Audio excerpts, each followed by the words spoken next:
Alors, bonsoir tout le monde. Je me permets de me mettre en direct depuis le groupe de la météo dakaroise, qui est aussi une météo environnementale, pour faire un constat ensemble de ce massacre dû par l'homme. Et ce constat a été fait tout de suite par moi-même et monsieur Yuri Dakino, donc tous les deux membres d'Océanium, lui et moi. Et nous sommes venus constater à la demande d'un riverain le cadavre d'un dauphin, et on est stupéfait et atterré de ce qu'on vient de voir, parce que là c'est un dauphin qui a été malheureusement pris par une nappe d'hydrocarbures. On voit bien son corps taché de noir et d'huile, et donc c'est un dauphin qui a dû monter certainement à la surface pour respirer pendant les 3 jours de dépression qu'il y a eu dernièrement, avec la dépression qui tournait dans l'océan. Et il a dû certainement avoir eu envie de monter et respirer à la surface pour ensuite redescendre. Et malheureusement, il a été pris par une nappe d'hydrocarbures.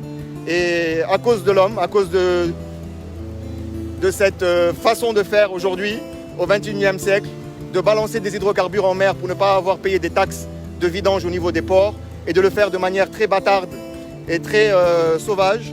Voilà ce qu'on fait. On est en train de détruire notre écosystème, on est en train de détruire ces mammifères qui sont essentiels pour la survie des océans.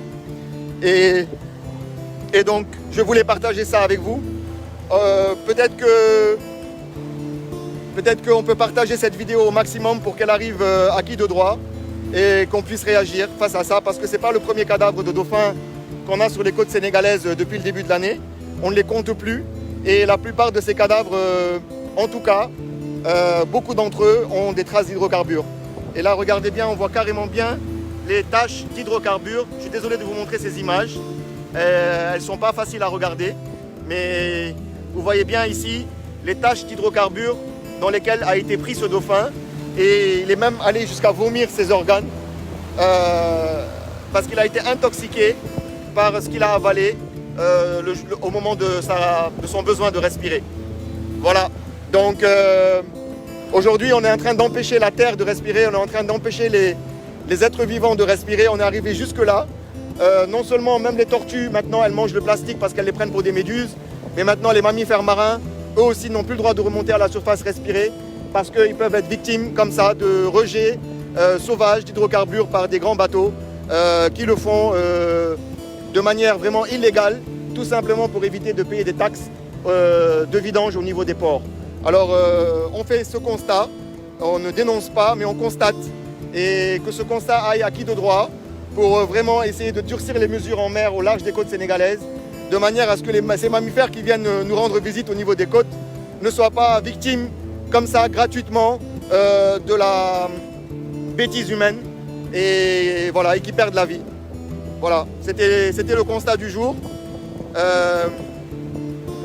On n'a pas vu d'autres cadavres à part celui-ci sur cette plage. On espère qu'il n'y en a pas d'autres qui vont arriver, ou qu'il n'y en a pas d'autres qui ont échoué.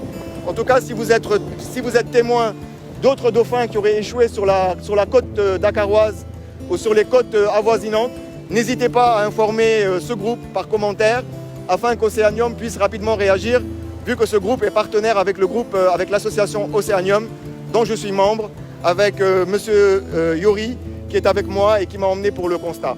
Voilà, je vais arrêter la vidéo là pour pas trop en montrer et trop en dire.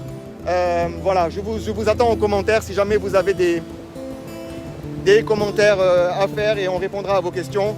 Et si vous avez constaté donc d'autres cadavres de dauphins ou de mammifères marins ou de tortues sur les côtes ces jours-ci, à partir d'aujourd'hui, n'hésitez pas à informer la météo dakaroise de Riyad par message ou par commentaire, afin qu'on puisse faire remonter l'information aux associations de protection de l'environnement dont je fais partie à travers Océanium.